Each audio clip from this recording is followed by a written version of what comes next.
Bienvenidos y bienvenidas a su podcast La Una Investiga. Hoy tenemos a dos invitados muy especiales, pero vamos a empezar uno por uno a la vez. Está con nosotros José Inestrosa, quien es docente de Ingeniería en Sistemas de esta casa de estudios, a quien le damos la más cordial bienvenida. Muchas gracias. Gracias por aceptar esta invitación. Un gusto estar aquí con usted. José, usted resulta que forma parte de un grupo de investigación y crearon un software, ¿verdad? Para poder... Cuéntenos usted, ¿cuál fue esa solución que dieron y a qué grupo de investigación pertenece? De acuerdo, soy parte del grupo de investigación Grilio, el grupo de investigación de las lenguas indígenas de Honduras. Nació en 2016 y cerca de esa época se creó un software para resolver la problemática de hacer estudios sobre la disponibilidad léxica. Este es un tema que es más profundo y que alguien especialista del área lo puede exponer con mayor facilidad. En este caso, el software está hecho para poder automatizar ese proceso, porque se hace una recolección de un listado grande de vocablos sobre un montón de áreas de interés que se quieren estudiar, y ese proceso puede ser muy complejo para una sola persona realizar o inclusive para un equipo humano, y por tanto, mediante técnicas de computación se automatiza para facilitar el análisis de los investigadores. Precisamente en este podcast hemos conversado sobre esa posibilidad o esa manera de conectar entre diferentes disciplinas. Mencionábamos antes de que entráramos al aire que la dinámica de Ingeniería en Sistemas facilita ese trabajo con diferentes disciplinas. Cuéntenos por qué. De acuerdo, así es. La naturaleza básica del ingeniero en sistemas es ser ciencia aplicada. Entonces, tomamos a las ciencias de la computación, aplicamos diferente logaritmia, algoritmia, lógica, lenguajes de programación, cosas que una computadora sí entiende, pero otros seres humanos no entienden. El ingeniero en sistemas es el intermediario. Entonces, nosotros podemos analizar un fenómeno de la vida cotidiana, de la vida real, de una empresa, de una organización, de un negocio, de una ciencia, tomar esto para traducirlo y que una computadora haga una tarea específica sobre ese asunto. Entonces tenemos fenómenos de la vida real, que esos fenómenos los podemos estudiar sistemáticamente, ver su orden, ver las partes que interactúan, de tal forma que la computadora tenga un equivalente a ese caso y procesar, entregar resultados de la forma en la que el ser humano lo necesita. En este caso, con Grilio, específicamente, ¿cómo se fue organizando esa información? Ok, el Grilio básicamente intenta utilizar la ciencia de las letras, donde existen diferentes temáticas de estudio de nuestro idioma, ¿verdad? Y eso es algo que en la vida cotidiana ocurre. Hablamos de cierta forma y ellos estudian esto. De tal manera que en ese interés quieren saber, por ejemplo, con el léxico, con el sistema léxico que nos da la disponibilidad léxica, lo que quieren saber, por ejemplo, es las palabras que usan en común las personas. Por ejemplo, si entrevistamos a 3 personas y la primera palabra que se les ocurre es pantalón, entonces pensar por qué se les ocurrió esa misma palabra a todos. Entonces es el índice de disponibilidad léxica, algo que resuelve una lógica matemática y que se automatiza con este programa, es el interés de los investigadores. Entonces el grupo toma temáticas de ese tipo y en correspondencia con sus propios intereses piden apoyo a otras áreas del conocimiento como la computación para ver cómo se pueden procesar estos datos de la mejor forma para ellos, para preservar así el interés de las letras. En su caso, ¿cuál es el papel, digamos, que va jugando en todo discusiones? ¿Cómo usted logra hacer esa traducción? Porque nosotros llegamos a usted y le decimos, tengo este problema o tengo esta situación y necesito que me ayude, que me dé una respuesta. ¿Cómo se organiza usted para poder dar respuesta a esa necesidad? De acuerdo. Entonces, en la ingeniería en sistemas existe una temática que se llama la ingeniería de software, que es todos los elementos que rodean a un sistema de computadora. Por ejemplo, la documentación, por ejemplo, cómo respaldar el software, por ejemplo, cómo almacenar la data. Entonces, en ese pensamiento también existe un proceso de entrevistas.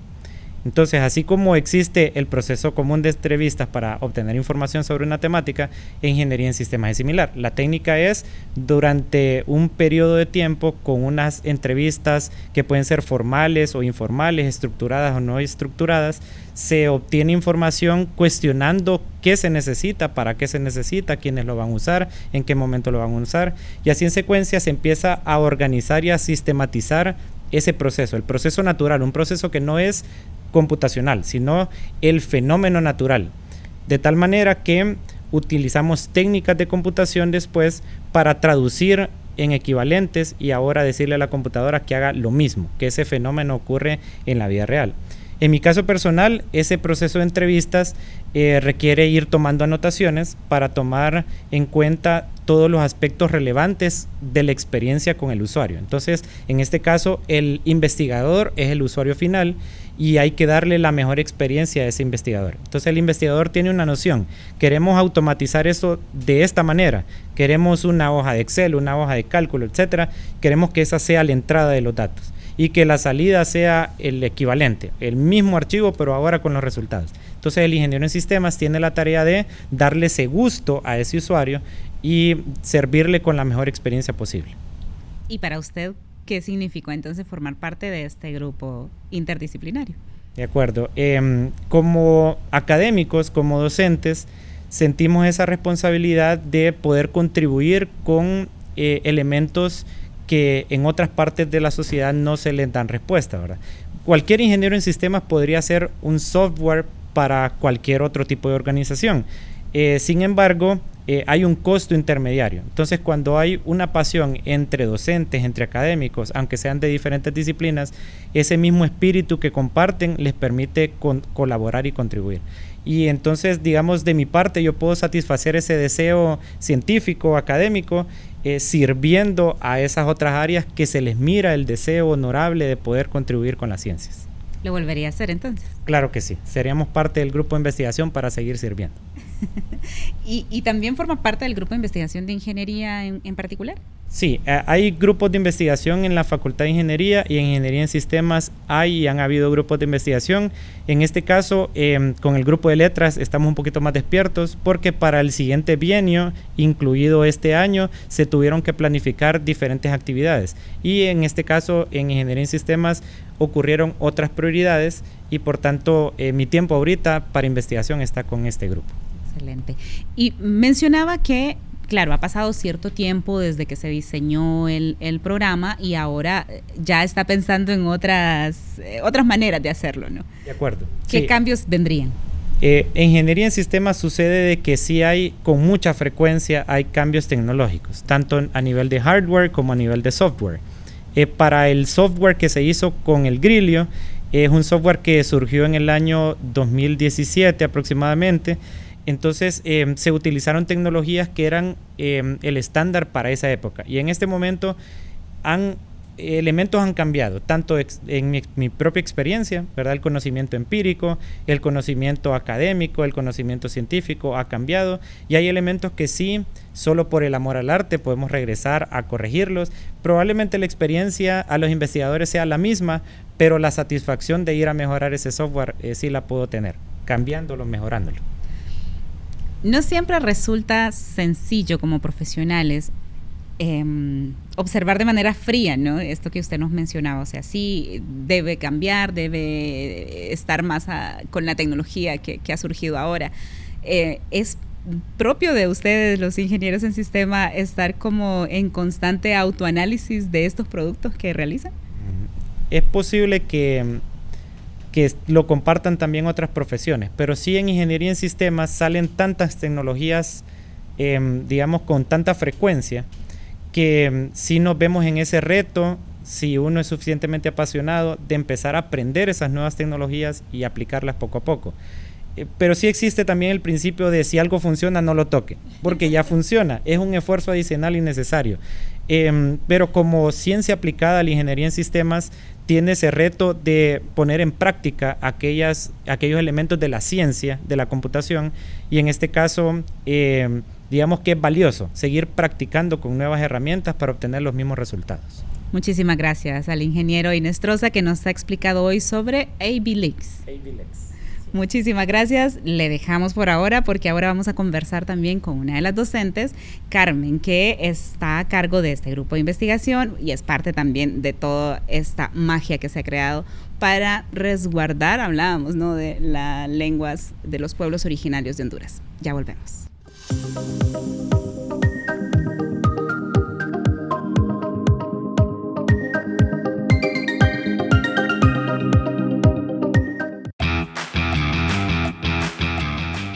Hey, ¿ya viste lo que está pasando en TV1A? ¿Qué es eso? ¿Un canal más de noticias aburridas? Para nada.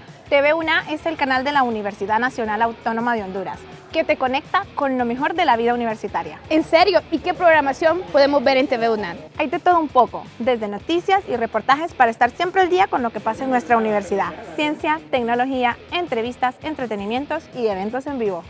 ¡Qué súper! ¿Dónde lo veo? Fácil, lo encontrás en Canal 4 de Claro y Cable Color, en Canal 59 de Tigo y Canal 54 en Mayavisión. También puedes verlos a través de su página web, en donde se transmite en vivo su programación. Y tiene redes sociales porque ya sabes, iniciando la universidad ya no veo televisión. Sí, tienen su cuenta en Facebook, Instagram, X, YouTube y TikTok. Voy a darle like. Siempre ando buscando qué ver. Sintoniza y conecta con la mejor programación universitaria.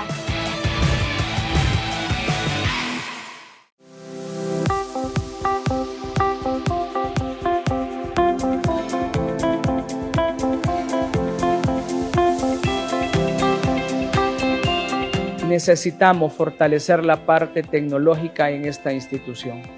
Es por eso que estamos destinando para este año no menos de 100 millones de lempiras en el fortalecimiento institucional de la tecnología, que no únicamente va a favorecer a las facultades, sino que también va a comenzar a favorecer a cada uno de los centros. No podemos seguir bajo una dinámica que todo se quede en Ciudad Universitaria, sino que hoy tiene que repartirse de manera equitativa en todos y cada uno de los centros regionales, porque también son parte de la Universidad Nacional Autónoma de Honduras. La inversión de 100 millones de lempiras permitirá el fortalecimiento tecnológico en todos los campus de la Universidad Nacional Autónoma de Honduras.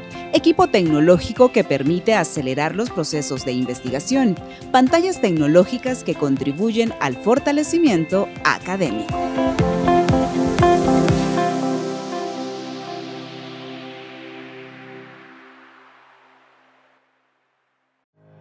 En el quehacer académico de la Universidad Nacional Autónoma de Honduras, participan una diversidad de personas de la comunidad que forman parte de los grupos vulnerabilizados, razón por la que contar con una política de inclusión y equidad en la educación superior para la cohesión social PIES-UNA es un imperativo para generar las condiciones y espacios específicos que garanticen mayor participación democrática, que consoliden que esta es una universidad inclusiva.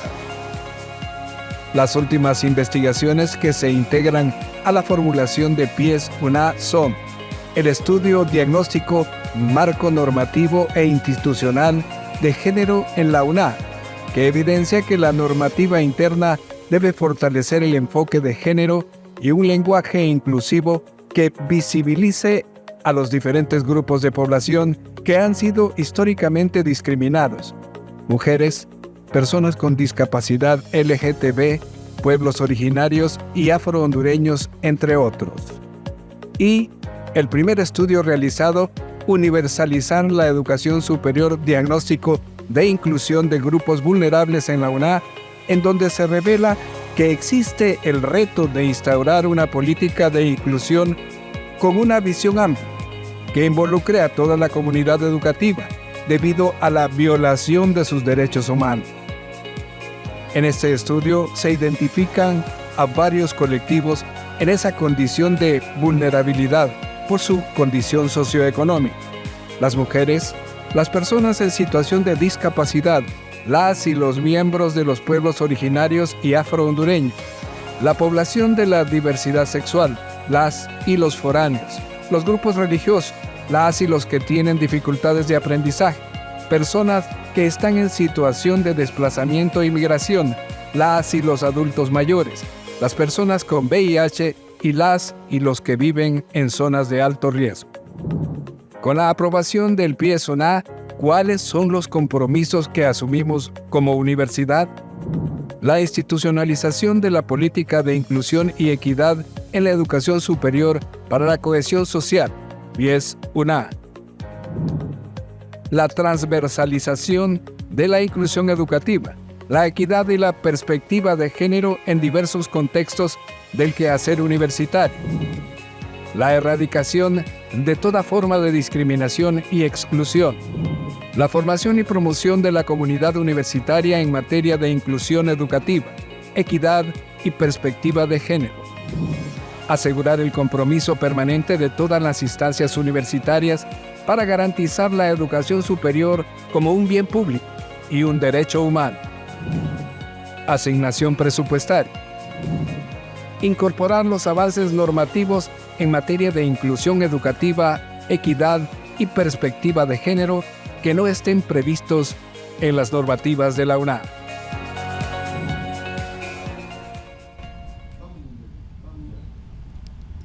Continuamos en su programa La UNA Investiga hoy hablando sobre estos programas de software que se han implementado en este grupo de investigación de la carrera de Letras. Está con nosotros la docente Carmen López, que forma parte de este grupo de investigación. Cuéntenos un poco sobre usted. ¿Cómo surge estudiar esta carrera de letras? ¿Cómo llega a ser docente de esta máxima casa de estudios? ¿Y cómo forma parte de este grupo de investigación? Bueno, muchas gracias por la invitación. Pues en primer lugar, creo que uno no identifica siempre sus inteligencias, pero dentro de mí estaba la inteligencia lingüística. Me gustaba mucho aprender lenguas. De niña me gustaba escribir y fue así como descubrí que había una carrera de letras. Entré a la universidad, la estudié junto a la ingeniería química, estudié ambas carreras, pero ya después me concentré únicamente en letras y en enfocarme en eso. En letras hay como una formación de la carrera permanente, desde que la carrera se originó en el estudio de las lenguas indígenas de Honduras. Y desde que vamos estudiando en la carrera, pues vamos aprendiendo un poco de esto. En mi caso, ha sido una experiencia como de muchos años, ¿verdad? De empezar a conocer, de tener conciencia de la importancia de estas lenguas y también pues la formación académica que nos da la carrera, que tiene una gran ventaja y es que nosotros investigamos en todas las clases. Entonces, desde que empezamos la carrera, aprendemos a investigar de lleno. Está siempre, desde clases básicas como fonética, donde aprendemos de los sonidos de las lenguas. Y es lo bonito de letras, que mucha gente cree que letras es una carrera de español, de enseñar español, pero en realidad es una carrera mucho más compleja, porque tenemos la ciencia de la lingüística en la cual nosotros podemos aprender y estudiar cualquier lengua del mundo, y tenemos la parte también de la literatura desde la crítica literaria. Entonces es bastante amplia y enriquecedora. Y pues de esa forma yo me dediqué a la lingüística y cuando comencé a dar clases aquí en la universidad, recuerdo que fuimos a Nicaragua a un congreso de ACALIN, que es la Asociación Centroamericana de Lingüística. Era el tercer congreso. Fuimos y dos compañeros y yo tuvimos como esa espinita de cómo es posible que todavía vienen extranjeros a estudiar las lenguas de Honduras y nosotros no estamos haciendo nada. Y con esto no quiero decir que no había estudios previos, porque sí los había, ¿verdad? Pero como que había que hacer algo un poco más fuerte.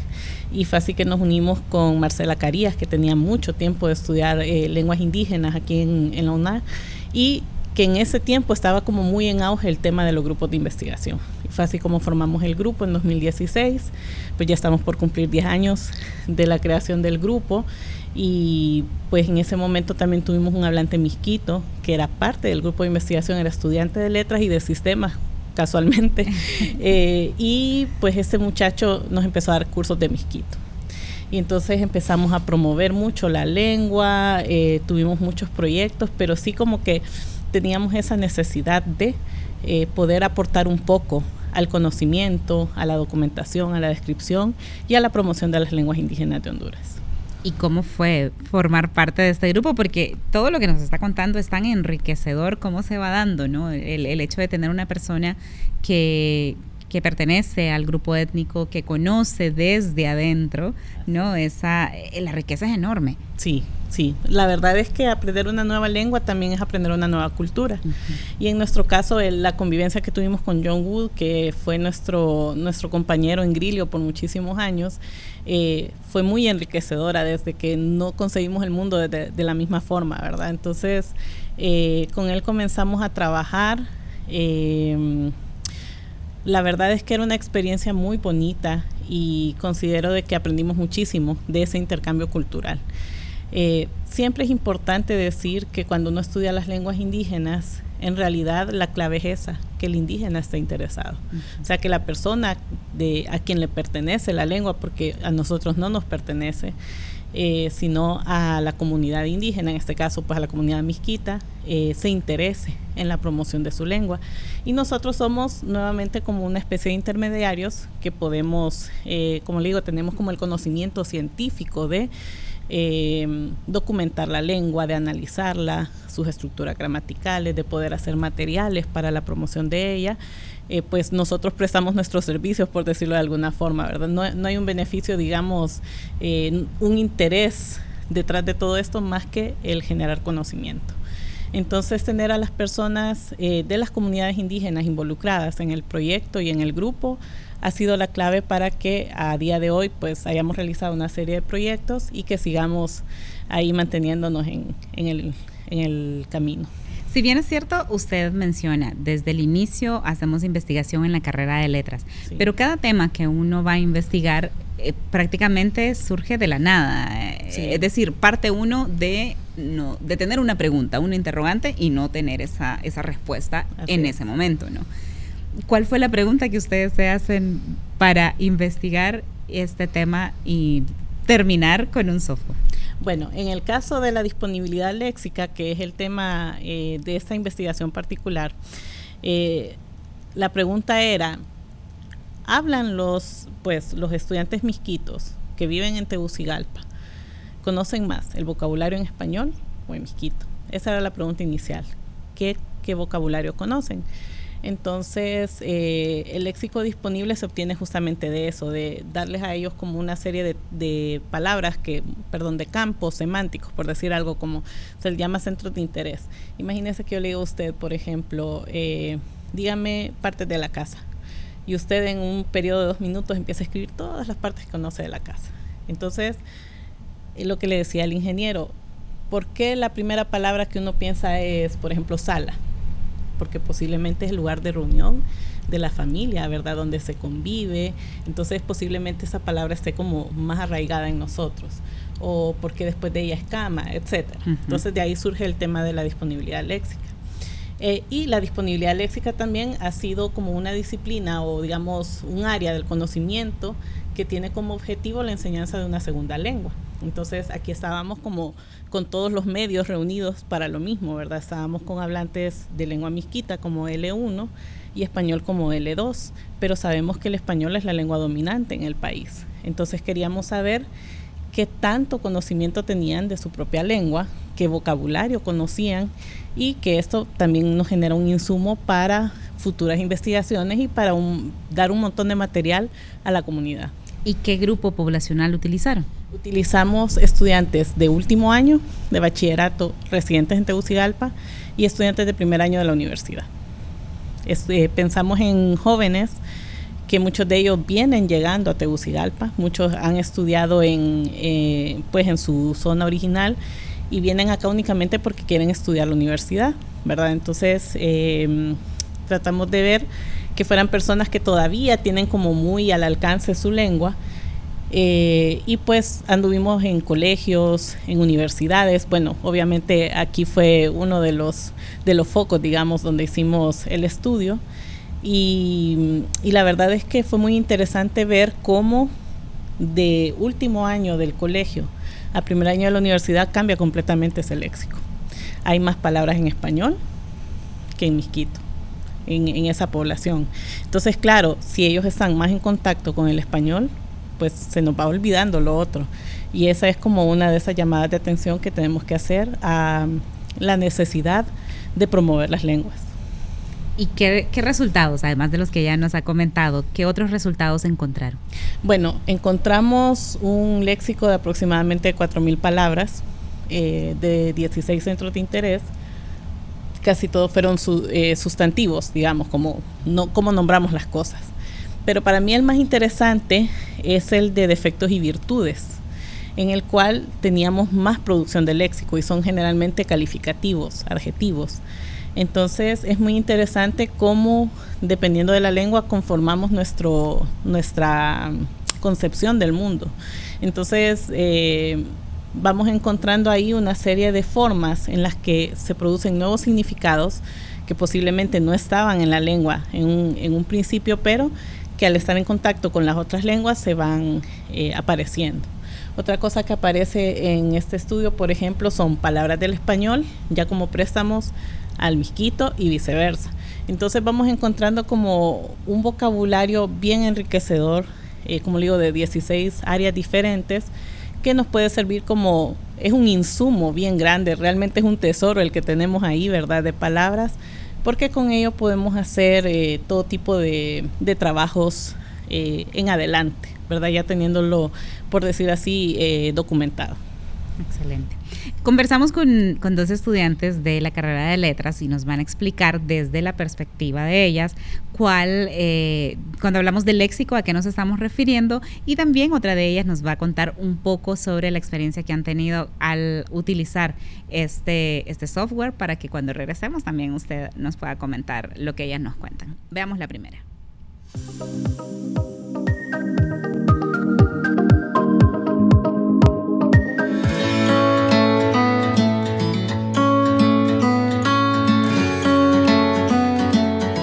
Hoy les voy a hablar sobre lo que es el léxico.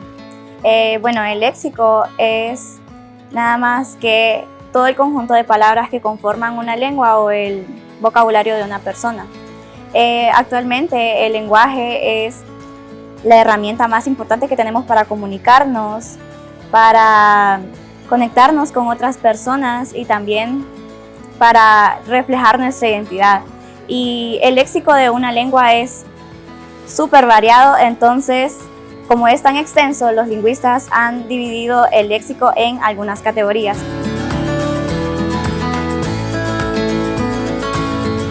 Una de estas categorías es el léxico común, que serían todas aquellas palabras que utilizamos en el día a día, por ejemplo, casa, agua, papá, mamá, pero también se encuentra el léxico especializado, que es utilizado en algunos campos. Por ejemplo, los lingüistas utilizamos términos como fonema, alófono, signo lingüístico, etc.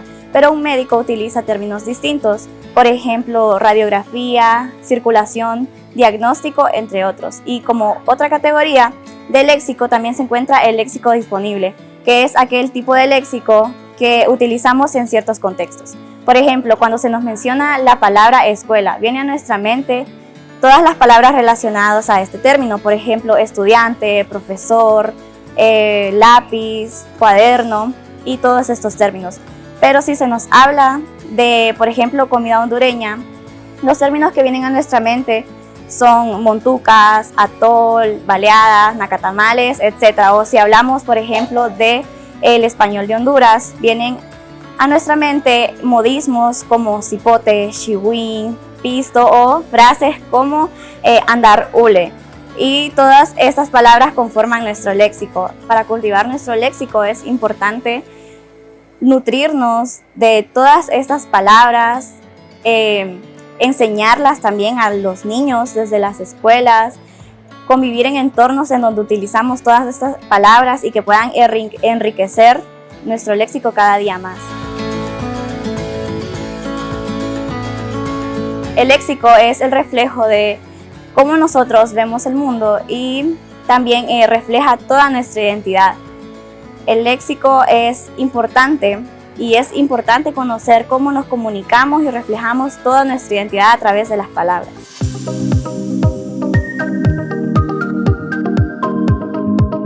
desde la visión de un estudiante de la carrera de letras, el léxico, ¿cuál es la relevancia de nosotros ir educándonos más, ir conociendo más esta diversidad? Porque son 9 pueblos originarios los que tenemos, más los que hablamos español. Entonces, ¿cómo ir formando esa relevancia, esa importancia de esta riqueza lingüística que tenemos? Bueno, lo primero es la conciencia, ¿verdad? En este momento nosotros estamos haciendo 2 proyectos de investigación en los cuales estamos primero queriendo saber qué sabe la gente de los pueblos indígenas. Y por ahí nos encontramos cosas bien interesantes como que mencionan a los mayas, y muchas veces no se refiere a los mayas chortís, sino a los mayas ancestrales de Copán y tal. Entonces nos ponemos a pensar qué se está haciendo desde la educación, qué se nos está enseñando en las escuelas sobre el tema. Otro factor bien importante u otro elemento muy importante es el tema del dialecto, el concepto de dialecto. La gente todavía reconoce las lenguas indígenas como dialectos, y un dialecto es solamente una variante de una lengua. Por decir así, nosotros hablamos un español hondureño, con ese léxico que mostraban ahí, ¿verdad? El exacto. Es nuestra forma de hablar como sociedad, como comunidad. Ese sería el dialecto. Ese sería un dialecto del español, el español hondureño, el mexicano, el argentino, tal. Pero las lenguas indígenas son lenguas, tienen su propio sistema, tienen sus propios sonidos, su propia estructura gramatical y por supuesto su propio léxico. Entonces muchas veces el utilizar el término dialecto es una forma de minimizar la importancia de estas lenguas. Es una de las primeras tareas, es como sacarle a la gente ese término de la cabeza y de relacionarlo con los pueblos indígenas. Y luego que los conozcan, ¿verdad? O sea, usted me dice 9 pueblos y yo creo que en las entrevistas que hemos evaluado ahorita nadie dice 9, ¿verdad? Dicen 3, dicen 4. Entonces ese es un primer problema. El otro es saber también de la vitalidad de la lengua, ¿verdad? Porque a pesar de que hay 9 pueblos, se hablan 6 lenguas, incluyendo el inglés isleño, que le llamamos nosotros, ¿verdad? Que no es meramente una lengua indígena, pero que sí la consideramos como una lengua de Honduras. Entonces, mucha gente, por ejemplo, le llama broken English, por ejemplo. Y es un término también un poco peyorativo, claro, ¿verdad? Para hablar de una lengua que tiene su estructura propia, ¿verdad? Entonces, muchas veces nos topamos con este tipo de problemas por desconocimiento. Y lo que queremos nosotros en el grupo de investigación y lo que estamos tratando de hacer primero es generar esa conciencia en las personas de que tenemos estos pueblos, que tenemos estas lenguas y que tenemos que cuidarlos todos, no solo el indígena, sino el ladino, como nos dicen ellos, ¿verdad? Porque el tema de la discriminación ha sido bien grande con las lenguas y eso produce que el hablante indígena ya no quiera utilizar su lengua, ¿verdad?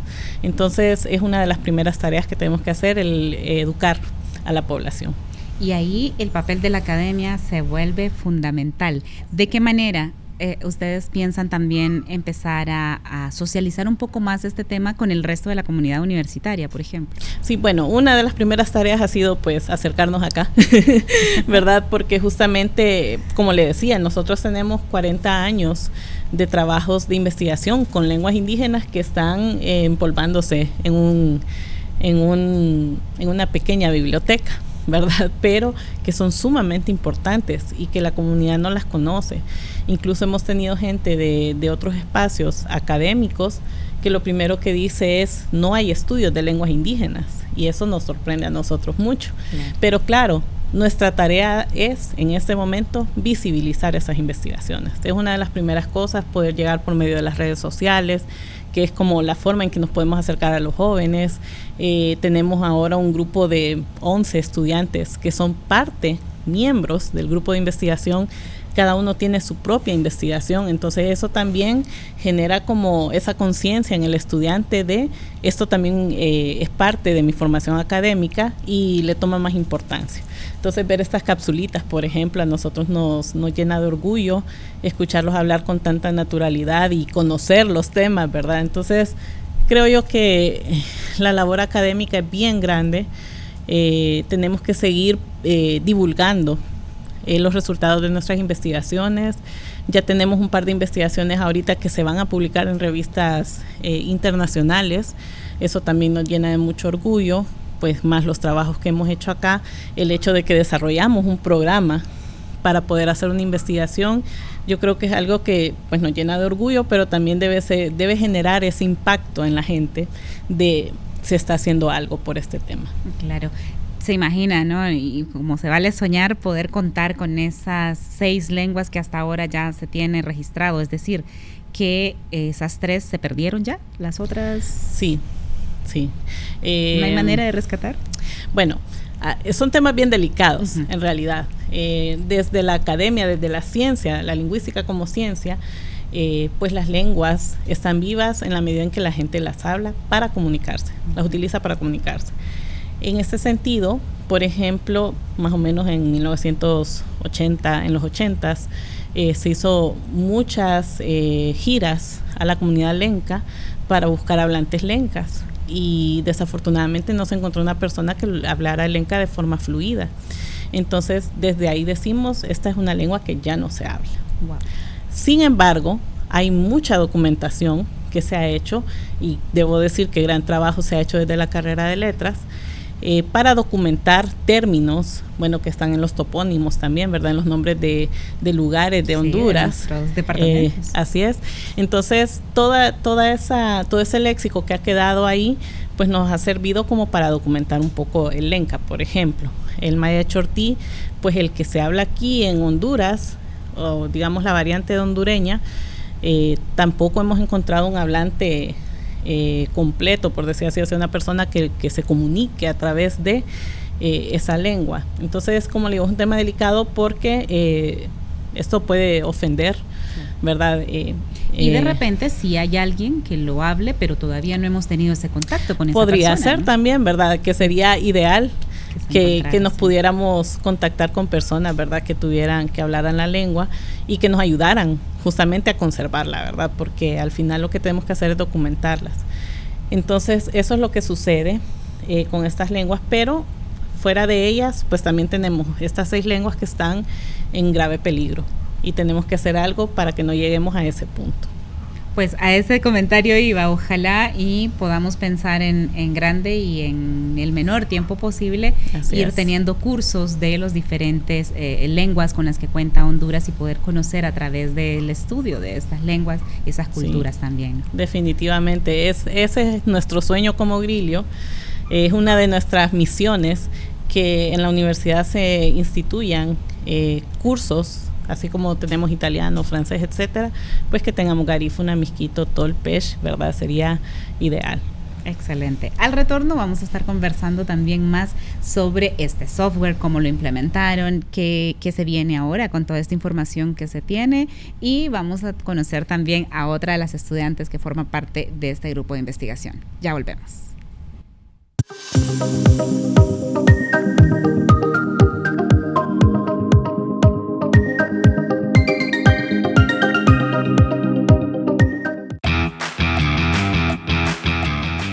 Ey, ¿ya viste lo que está pasando en TV1A? ¿Qué es eso? ¿Un canal más de noticias aburridas? Para nada.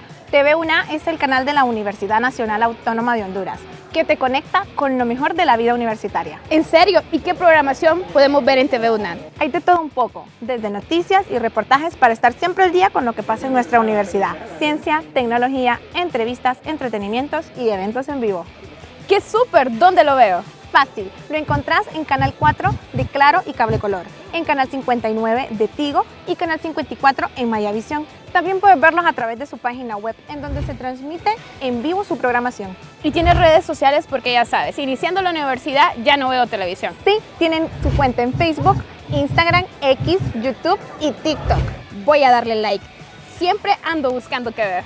Sintoniza y conecta con la mejor programación universitaria.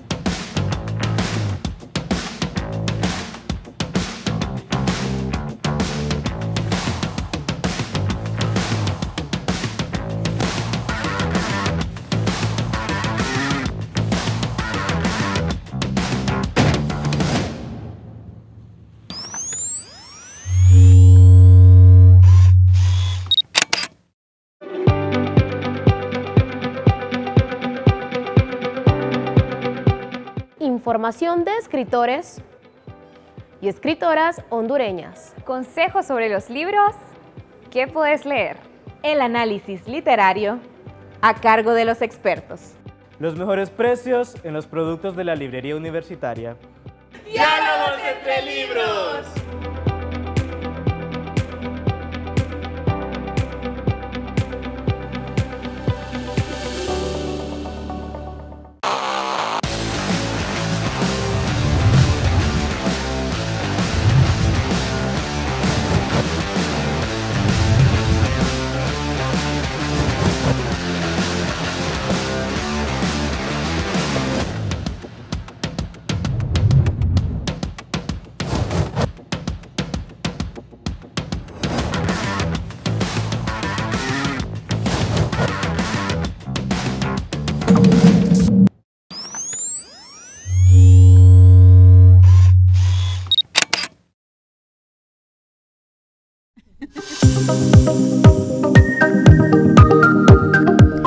La docente Carmen López conversando con nosotros en el podcast La UNA Investiga, hablando sobre el léxico, sobre el grupo Grillo, ¿no? Grillo, el grupo de investigación Grillo de la carrera de letras. Y hablando también sobre este rescate de las lenguas, en este caso específico ustedes trabajaron con el Miskito. Sí, para este proyecto de investigación trabajamos con Miskito. ¿Cómo ir desarrollando estos temas de investigación y conectar con el otro, con el estudiante de X carrera? ¿Cómo lo han pensado ustedes? A nivel de estudiantes de la comunidad indígena o de ambos, tanto la comunidad que ya pertenece y a nosotros también como universitarios. Bueno, hay muchos proyectos como de divulgación, ¿verdad? Que con eso se trata de acercar un poco a la comunidad universitaria en general. Pero previo a eso, digamos, sí hemos tenido acercamientos, por ejemplo, con Agauna. En aquel tiempo, cuando empezó Grillo, también teníamos contacto con Aslapawaya, que era el grupo Miskito. Actualmente no hemos podido conseguir el contacto, digamos, de quienes estén en este momento.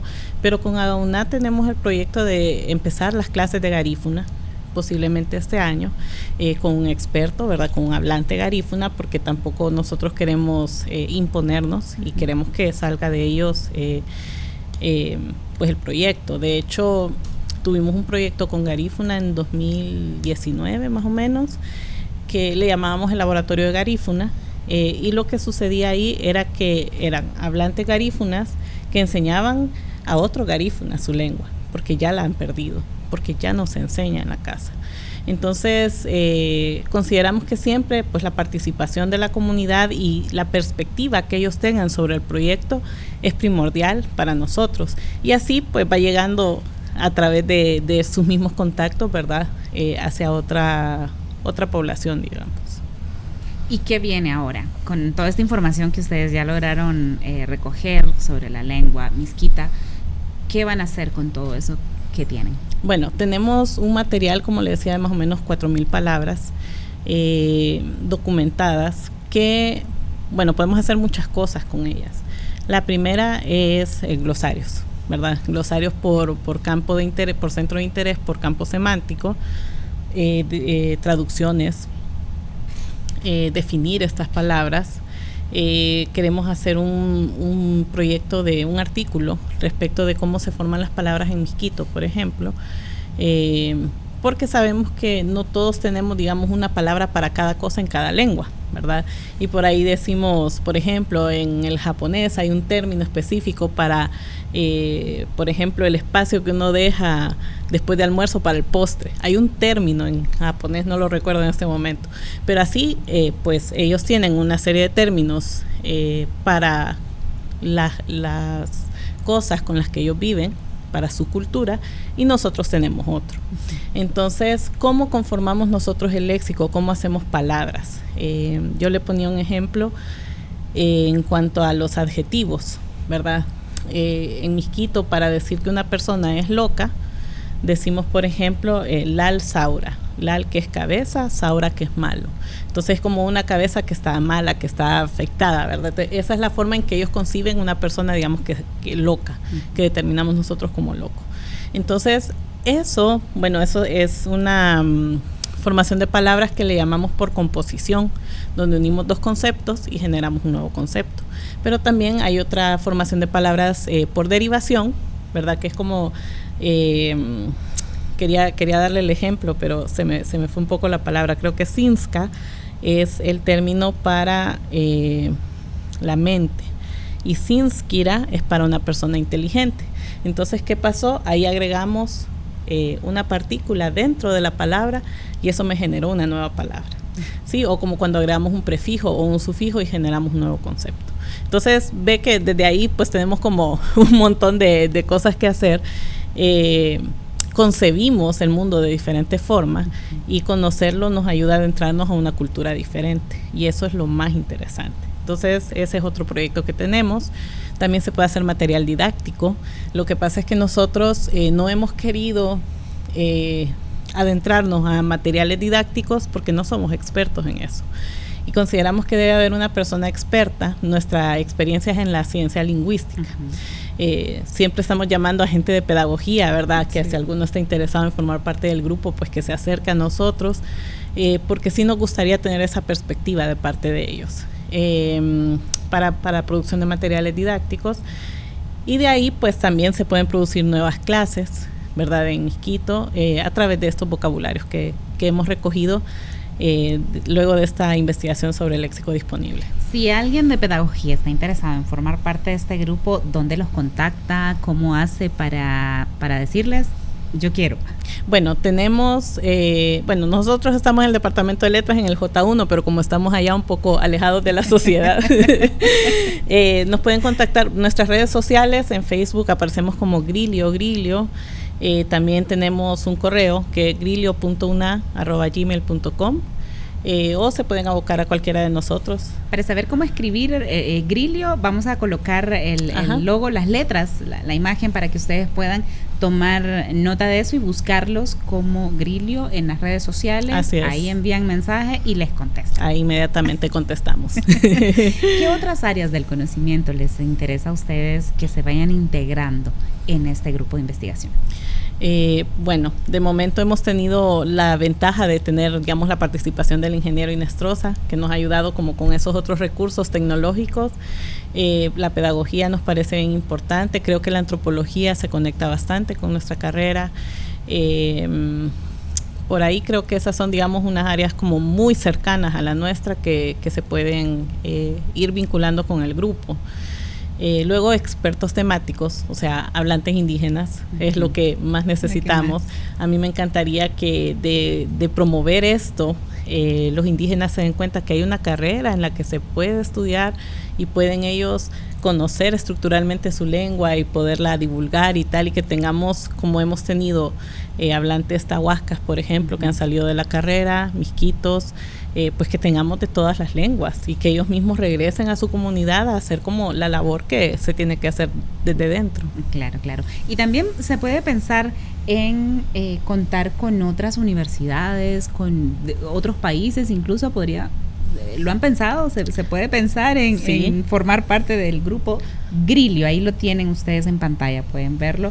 Lo buscan de esa forma y pues van mostrando su interés o incluso esas ideas, ¿no? Que pueden también surgir y provocar otro tipo de investigaciones también. Sí, con lo que decía a nivel internacional, dentro del grupo de investigación nosotros tenemos estudiosos de las lenguas. Tenemos a Sarina Estrada, que es una lingüista muy reconocida en México, que estudia las lenguas indígenas en México, al doctor Juan Diego Quesada, que vino a estudiar el garífuna, que nos vino a dar clases de garífuna incluso, y también a través de estas personas nosotros formamos parte de la Asociación Centroamericana de Lingüística, que se enfoca en el español, pero sobre todo en las lenguas indígenas. Y voy a hacer el anuncio, en agosto, del 20 al 22 de agosto, somos sede del 7º Congreso Internacional de la Asociación Centroamericana de Lingüística. Entonces, pues ahí nos reunimos con todos como nuestros pares centroamericanos, estadounidenses que vienen, mexicanos, españoles, que tenemos como estos temas en común y hacemos pues estos trabajos. Hemos querido hacer proyectos de intercambios para estudio de las lenguas, para trabajo de campo, por ejemplo, y es decir, esa riqueza científica que hay en otras universidades también la hemos querido traer a nuestros estudiantes, ¿verdad? Poder tener la experiencia también de ir a hacer trabajo de campo y que sigamos documentando las lenguas, que es lo más importante. Excelente. ¿Y han pensado conectarse con alguna universidad de Europa o de Estados Unidos para hacer esa combinación o formar parte de algún grupo de investigación ustedes en el extranjero? Sí, sería ideal. Bueno, nosotros estamos muy conectados con la Universidad de Sonora en México, que la maestría en lingüística se dedica al estudio de las lenguas amerindias. Y bueno, ya tenemos 3 egresados de la maestría aquí egresados de nuestra carrera. Tenemos uno que es docente, que es nuestro coordinador del Grilio, y seguimos mandando gente a estudiar allá la maestría. La recomendación la hacemos nosotros, ¿verdad? Y sí, quisiéramos poder conectar con universidades, sobre todo que nos puedan ayudar a la promoción, ¿verdad? También al financiamiento, porque es otra parte importante para la investigación, es poder tener los recursos para movilizarnos, para documentar, para tener estos espacios virtuales donde almacenar esta información, donde documentarla y que quede para las futuras generaciones. Excelente. Veamos entonces la siguiente cápsula que nos va a hablar sobre esa disponibilidad léxica.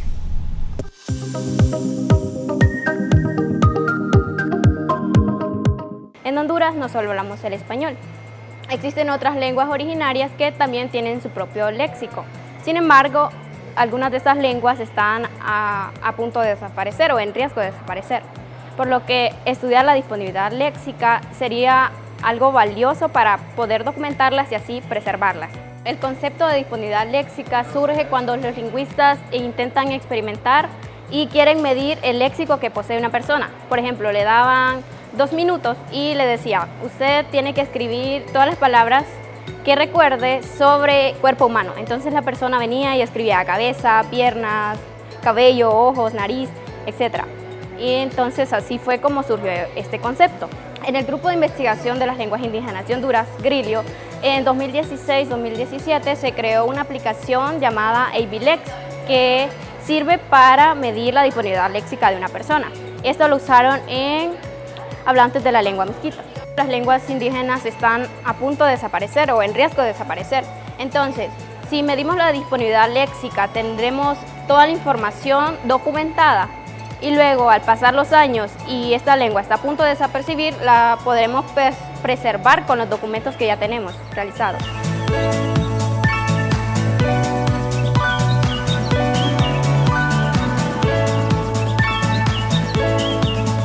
Ha sido de mucha ayuda, la verdad, porque ya, como le digo, ya hay algunas investigaciones sobre la disponibilidad léxica en Misquitos que fue de estudiantes de último año y que venían comenzando la universidad. Entonces así nos dimos cuenta de todas las palabras que ellos utilizan. Como vivimos en un mundo lleno de tecnología, ¿verdad? Entonces esto lo que nos ayuda es a que las lenguas tengan mayor conocimiento de las personas, por así decirlo. Por ejemplo, nos vamos a las redes sociales y vemos un video, por ejemplo, y todas las demás personas que vean ese video se van a dar cuenta de la riqueza lingüística que tenemos en Honduras. Las palabras que tenemos en nuestro léxico mental, nosotros no estamos conscientes de todas las palabras que podremos utilizar. En el léxico común tenemos palabras que son adquiridas desde nuestra infancia.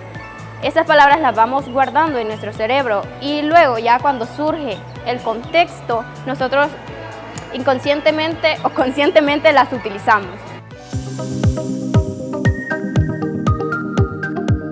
Disponibilidad léxica, que es lo que prácticamente hemos estado conversando con este tema de crear este software, este programa que permita eso, ¿no? Poder conocer estas lenguas, poder tener acceso a ellas y saber qué hacemos, ¿no? Por ejemplo, sí. Usted lo mencionaba, que un profesor que tenga algún estudiante de una lengua X podría, ¿no?, acceder a esta información y saber de qué manera comprende mejor este estudiante. Así y poder ir desarrollando más las capacidades que puede tener este compatriota nuestro. Claro, y bueno, la disponibilidad léxica es un tema justamente para la enseñanza de lenguas, ¿verdad? Sobre todo de segundas lenguas, Pero en el caso de Grilio y el proyecto que nosotros hicimos, estudiamos el español como segunda lengua y el miskito como lengua materna. Ahora, lo interesante de nuestro programa, ABLEX, es que ese programa puede estudiar cualquier lengua y está enfocado obviamente a que estudiemos todas las lenguas indígenas de Honduras, ya que los otros programas que están como en la red, digamos, que uno puede acceder a ellos, aparte de que no son tan amigables para la documentación, solo se enfocan en una lengua, puede ser español, francés, digamos que fue donde se originó lo de disponibilidad léxica, u otras lenguas, digamos, oficiales, pero no están enfocados en lengua indígena. Y el nuestro sí, y es una de esas como grandes cosas que nosotros podemos dejar, digamos, para futuros estudios, no solo del miskito, que es el que tenemos, sino para estudiar el resto de lenguas, para poder seguir documentando vocabulario sobre estas lenguas y que quede pues almacenado y que a partir de él se puedan hacer nuevos proyectos.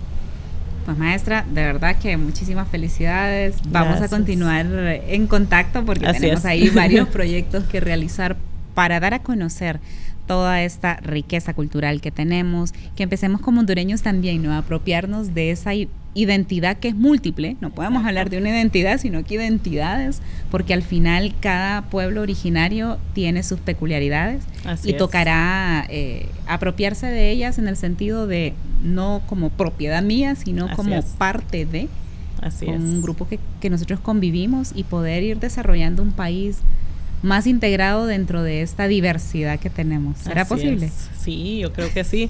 Bueno, más inclusivo sobre todo, ¿verdad? De que no solo creamos que el español es lo más importante o el inglés ahora, ¿verdad? Que está dominando nuestra propia lengua materna para nosotros los ladinos, ¿verdad? Pero que reconozcamos que están estos pueblos que tienen un patrimonio inmaterial, se le llama a la lengua, ¿verdad? Y a toda su cultura inmenso que no podemos perder. Cuando se pierde una lengua se pierde una concepción del mundo. Entonces es muy importante llevar a cabo estos proyectos y que la gente los conozca y que se interese y que se den cuenta de que nos salgamos un poco del yo, veamos al otro y que se den cuenta de que tenemos hermanos hondureños de otras culturas que nos enriquecen, que nos hacen un pueblo variado, un pueblo rico en tradiciones, en culturas, en lenguas y que podamos trabajar en común, ¿verdad? Que se acerquen las personas interesadas de todos lados, ¿verdad? De todas las áreas del conocimiento y también de todos los pueblos indígenas que se puedan acercar y que podamos hacer proyectos en común. Están las puertas abiertas. Pues muchas gracias y también quedan las puertas abiertas de este programa y del canal de televisión de la universidad para seguir informando, para seguir mostrando el trabajo que se hace en nuestra universidad y en Honduras también. Sí. A ustedes les invito a continuar en sintonía de TV UNA, el canal de la Academia, agradeciendo siempre esa sintonía. Sus comentarios nos ayudan muchísimo, así que a través de las redes sociales envíenos esos temas de los que usted quiere conocer más, el formato también en que le gustaría que se los presentáramos, porque estamos para atenderles. Muchísimas gracias. Hasta la próxima.